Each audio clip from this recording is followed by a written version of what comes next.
સુરતમાં આંતરરાષ્ટ્રીય હિન્દુ પરિષદના એક દિવસીય ઉપવાસ આંદોલન છે. બાંગ્લાદેશમાં હિન્દુ પર થઈ રહેલા અત્યાચારને લઈ ઉપવાસ આંદોલન પર બેઠા છે. તો બાંગ્લાદેશની સેના સાથે ભારતની સેના વડાપ્રધાને મોકલવી જોઈએ અને વડાપ્રધાન નરેન્દ્ર મોદીને વિનંતી કરી હતી કે તેઓ આ મામલે ગંભીરતાથી ધ્યાન લે.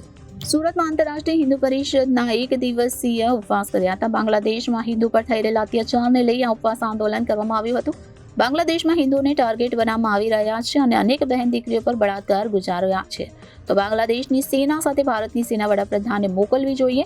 હિન્દુઓને બચાવવા માટે થઈને ભારતની સેનામાં જવી જોઈએ. તો વડાપ્રધાન નરેન્દ્ર મોદીને વિનંતી છે કે તેઓ આ મામલેને ગંભીરતાથી લે. જનગણ આંતરરાષ્ટ્રીય હિન્દુ પરિષદ સુરત મહાનગર અધ્યક્ષ, બાંગ્લાદેશની અંદર જે હિન્દુઓનો નરસંહાર થઈ રહ્યો છે, જે હજારો હિન્દુઓની કત્લેઆમ થઈ છે, હજારો બહેન દીકરીઓના બળાત્કાર થયા છે, બાળકો માતા પિતા વગરના થઈ ગયા છે, પોતાની માલ મિલકત છોડીને હિન્દુઓને ભાગવું પડ્યું છે.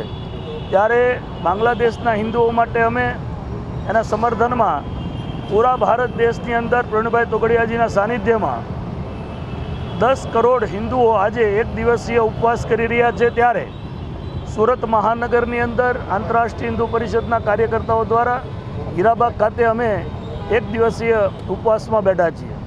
બીજી વાત ખાસ મારે એ કરવાની છે કે જ્યારે એક વાત મેં સાંભળી હતી કે યુક્રેન અને રશિયાનું યુદ્ધ ચાલતું હતું ત્યારે આપણા દેશે ઇન્ટરફિયર કર્યું. આપણા માનનીય વડાપ્રધાન નરેન્દ્રભાઈ મોદી દ્વારા જે એક દિવસ માટે યુદ્ધ અટકાવી અને આપણા જે વિદ્યાર્થીઓ હતા એને પરત લાવવામાં આવ્યા હતા. એવી જ રીતે આપણા જે બાંગ્લાદેશમાં હિન્દુઓ છે એ પણ આપણું જ લોહી છે, આપણા જ હિન્દુ ભાઈઓ છે, બહેનો છે, બાળકો છે.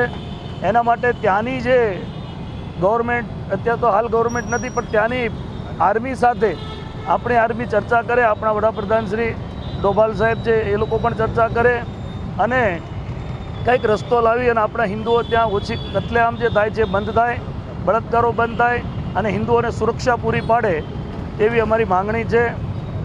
આજે બેસવાનું એક મુખ્ય બીજું પણ કારણ છે કે હિન્દુઓ માટેનો એક સંદેશ છે કે હિન્દુઓ સમૃદ્ધ થાય, હિન્દુ સુરક્ષિત થાય અને હિન્દુઓની એકતા વધે, સંગઠિત થાય. એ માટે અમે આજે એક દિવસીય ઉપવાસ કર્યો છે.